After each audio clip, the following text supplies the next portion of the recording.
All right, Justin, we're back and we're talking wealth, that ultra high net worth wealth. Last episode, we really tackled some of the big reasons why we focus so much on tax planning within our practice and why it's so applicable to the client. And today, we left that episode really talking about the translation of that tax planning into our investment portfolio and why that's so important. And so we're going to continue along that train of thought today. We're going to talk a little bit more about, certainly the tax efficiency of your portfolio. Will double down on that a little bit, but also just how do you actually go about constructing a really well thought out financial structure and ultimately the implementation into an investment portfolio.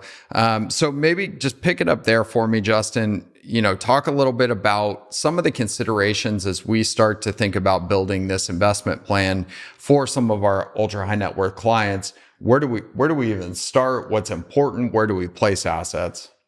We start with the financial structure, like you said. And if you listen to the last episode, you heard me say, we always like to say you have one net worth, one effective tax rate. And that's a similar concept to financial structure, right? We want to optimize those two things in everything that we do. Really, and we're going to start with the financial structure because that is that first layer. And financial structure is simply your net worth, but it's a little bit more nuanced than that. Often people go to just net worth and look at the current value of everything. Well, total financial structure incorporates the future a little bit more than just a point in time type measurement. And really the biggest asset that it incorporates is human capital or unrealized human capital. There is a true value to that. There are other things like social securities and pensions that generally don't show up on a net worth statement, and for good reason. But thinking about those is important because they're powerful, they're meaningful, even for the ultra high net worth. There's a pretty substantial value if you take that stream of income and bring it back to the present value. But you put all these things together and you get we call it your financial stack. You have your cash, you have your portfolio, your liquid assets, public stock, public bonds, maybe some illiquid investments, human capital, pensions, social security, homes, et cetera, et cetera. That is your total financial structure. And starting there is critical because then you also get a liquidity profile that is very, very important, especially when you start to talk about the ultra high net worth. We'll get into more of around why. But then we know what your financial stack looks like, and we can compare it to your priorities, to your unique priorities, and make sure that there is an alignment of your assets from both a liquidity and a risk standpoint with what's truly important to you as an individual. Do you need to spend money in the short term? Is it super important that you spend money in the short term? Or do you have some really long-term, much more, hey, if everything works out, we want to do XYZ type goals? And again, those are so unique to each and every person, but being able to systematize this and capture them, bring them to a present value, compare them to your financial structure is really, really powerful. Really, really robust is the term I like to use. It's a stronger starting place to think about managing wealth. Yeah, I think it's so important because when you start to think about this financial structure and really what the purpose of those assets are, I think, Eric, one of our partners, he talks about this a lot, but give money a job, right? And that's kind of the simple way of putting it. But let's say you've got a priority that's 30 years out. You need to you want to pay for your newborn's wedding. 30 years might be a little long, but all of us parents hope it's 30 years out. But let's say that it's 30 years out. Well, you put yourself in a really unique position, right? You don't need that money. Let's assume that you've kind of met your other priorities. You have enough assets to meet your other priorities, but that's 30 years away. So let's go capture what we actually deserve there. We don't need to have liquidity from those investments, from those dollars. And when you invest money privately, you pick up something called a liquidity premium, or you should. This is obviously making everything very simplistic, but you have the opportunity to be compensated for tying up money, which is totally fine because you don't need this for 30 years. So as we start to think about that, and then conversely, like you said, Justin, a lot of times we'll see, other families that will come in and maybe they had a big exit and they have a ton of money. And so they think, okay, I made my money building a private business. I've exited. Let me continue to reinvest in private businesses, right? And that can get you into trouble. But I think at the end of the day, what we're saying here is by having that full picture of your financial stack and then aligning that with your priorities allows you to be very specific on what those assets are doing. And it's not like every other shop that's going to come in and say like, well, you sound kind of aggressive. You got a lot of money. Let's go with the 70-30 portfolio. We'll put 70% in stocks and 30% in bonds. And we'll sprinkle in some, private equity deal that the wirehouse picked up for you.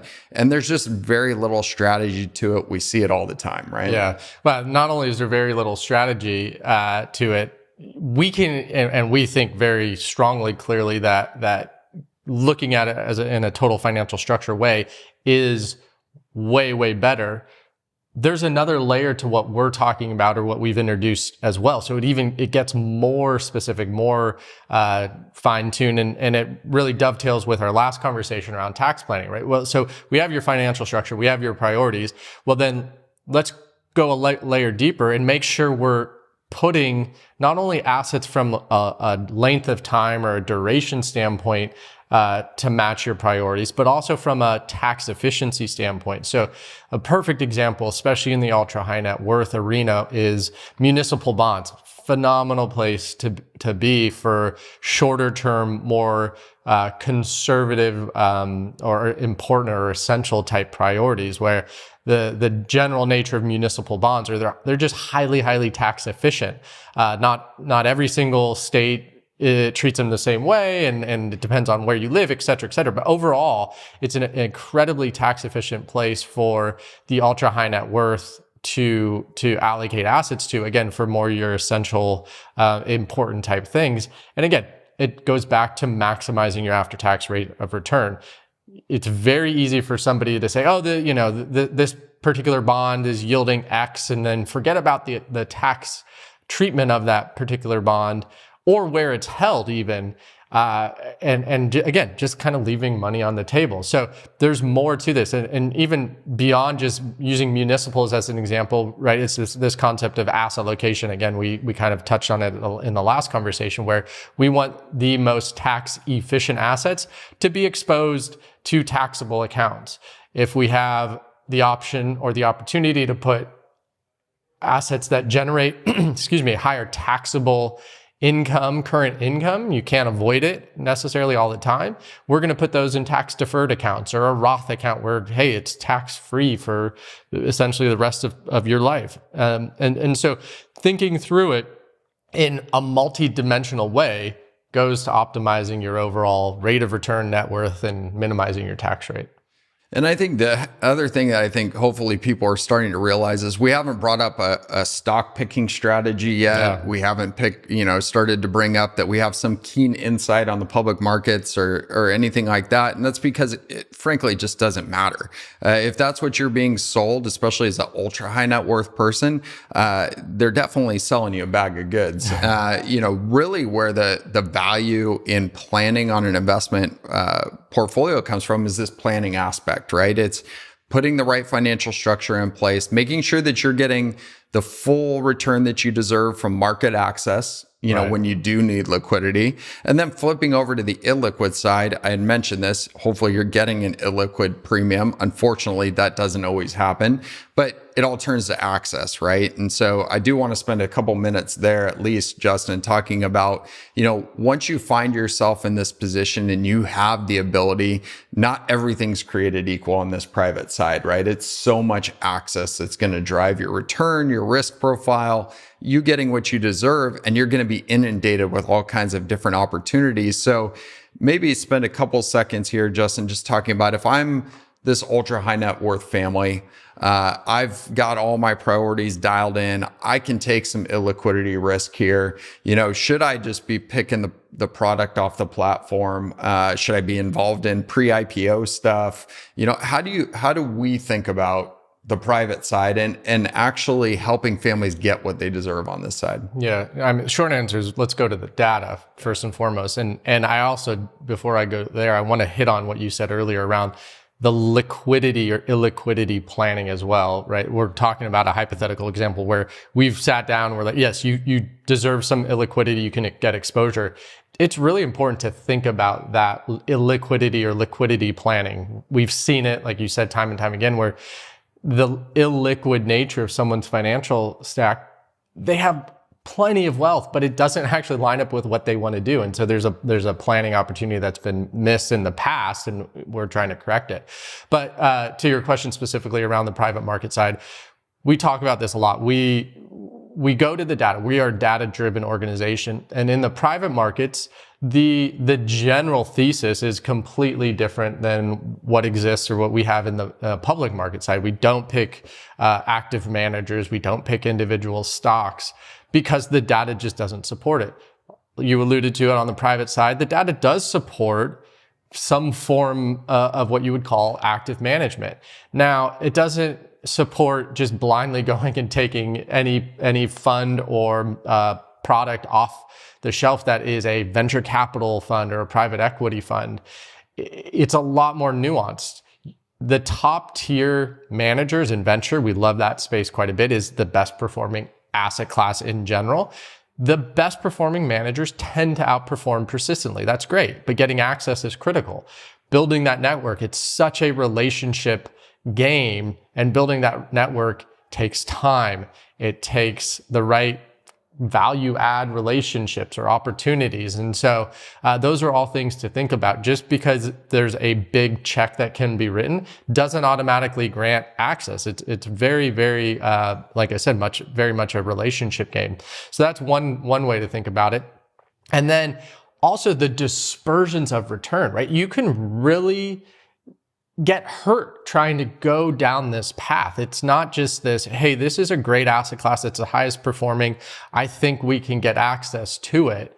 If you strike out, let's just say, you're going to likely end up with worse returns than you could have very easily had in a tax efficient, low cost way in the public markets. And so really being cautious and having the background, the understanding, the relationships in the venture capital and private equity space, it really, really matters. And what's happening in this industry, this could be a full podcast on its own, is like there's a lot of product and platforms that are being created just to provide a little bit more access to the private markets. It's great because the private markets are a phenomenal place to deploy capital. There is such a substantial number of opportunities. I think we've hit on in this podcast. I mean, something like 90+% of companies are privately held businesses. So there's a big opportunity set there. However, all the data still rings true, and just deploying money in the private markets because access is now easier. I worry about that. It's good that access is easier, but it's also, I think, potentially gonna hurt people, right, at the end of the day, which often happens within our industry, unfortunately. Yeah, definitely. I think it goes back to first principles, right? Running businesses is hard.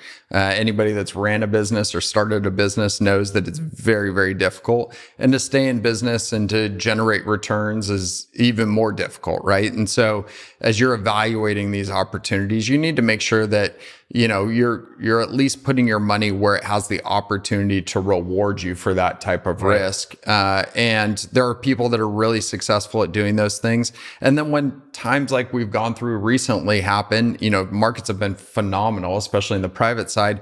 Money has flown in like crazy. It becomes a lot more difficult. Sure, during that period of time, it's kind of the monkey throwing the dartboard. A lot of people super successful. you got to go through a period of difficulty that a lot of times washes those things out. So you want to just be really careful and make sure you have the access to the right managers, the right people that are in these different spaces. And like you said, Justin, that takes time. It takes a lot of intention. We've certainly learned it. We've been spent over a decade developing these relationships. We've seen the good, the bad, the ugly, and it just really does matter where you go on this private side. But if you have the opportunity, it can be pretty darn rewarding. So hopefully we gave you some nuggets to think about as a family, how you're thinking about your investment portfolio. We want to hear more from you. As always, we'd love to tackle some more of this. You can shoot us a text. It's 602-704-5574. And until next time, own your wealth, make an impact, and always be a pro.